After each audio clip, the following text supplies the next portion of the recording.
Good morning and a very warm welcome to Billy's Travels. This is the French Connection again. We've tried uploading this and it just hasn't worked, so I'm having to do it again. So you'll have to bear with us. It's going to be in two parts. I'll have to crack on because we're having trouble, all sorts of troubles with it. Right, obviously, you know that we've just been to France, and it's just some tips if for people that haven't been before and are a bit worried about it. Go and do it. It's fantastic. It really is. We really enjoyed ourselves. It was only 17 days, but it was brilliant. The first thing really is your vehicle. Make sure, obviously, your tyres are decent. I put new tyres on the rear prior to the trip. I noticed there were some cracks in it. Don't risk anything in France. If you're going, you're going. It's as simple as that in my view. Angle morts. If you're over 3.5 ton, make sure you've got your angle morts on, because they are quite strict on things like that. When you're driving in France, one tip: if you've never driven abroad before, it's quite simple. If you keep the curb by your right hand shoulder all the time, and just bear that in mind, just think about it. Take your time. It's ideal. I'm lucky I've got an automatic, so it comes easy, really. It's a bit more complex with a manual. You've got sat navs to watch, speed limits to watch.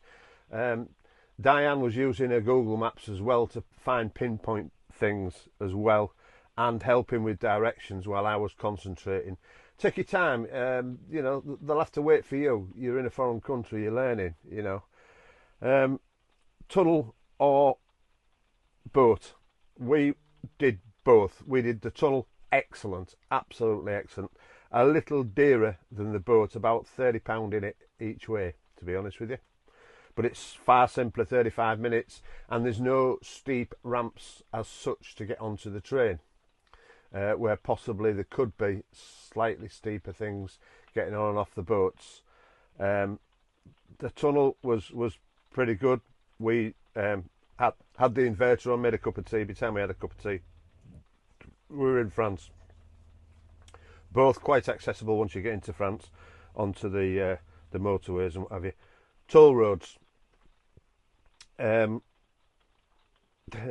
up to you, really. If you want to get somewhere quick, toll roads, but they are expensive. They are empty. We travelled our big distances on a Sunday when there was no major traffic about. Have a look. A lot of roads run parallel to the toll roads anyway, but it takes twice as long, believe you me. One thing about tyres also, if you're going in winter, make sure you've got winter tyres or snow change, or both. And with the motorhome, don't take what you don't need. I chucked a load of gear out. I mean, i.e. we were going in the summer, we didn't need snow chains, so it's all extra weight, extra fuel, leave them at home. We're quite lucky, we had plenty of solar, so we didn't need really to use electric hookup. And of course in Spain, not so much in France, but in Spain they charge like they do in the UK for electric hookup. We have refillable gas cylinders. I didn't refill in Spain at all, sorry, in France, so we did quite well on that thing. We did run the fridge on gas most of the time because it was quite warm, and I've got fridge fans which help quite a bit. We only took a light canopy, a wind out canopy, and we have the sides that go with it.